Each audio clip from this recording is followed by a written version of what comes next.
Hi friends, in this video I am going to show you how to install Xampp on Windows 10 machine.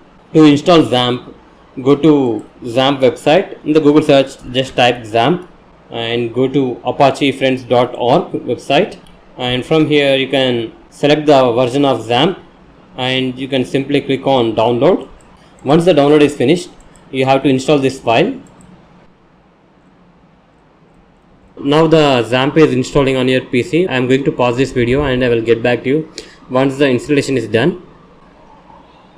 Click on finish and select the language. I am going to select English. Here is the control panel of Xampp. I am going to start the Apache server and MySQL. Give the permissions. Now both Apache and MySQL servers are running.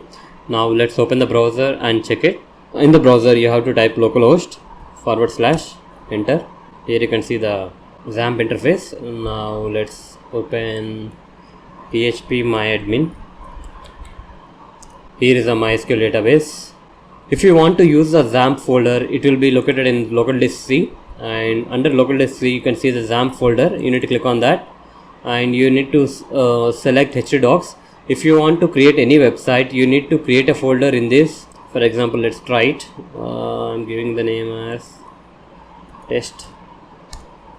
If you want to access this folder test, open the browser. In the browser you need to type localhost / folder name. I have given the folder name as test. Here you can see that, so that's why I have typed localhost / test. That's it guys. In this way you can install Xampp on your Windows 10 machine.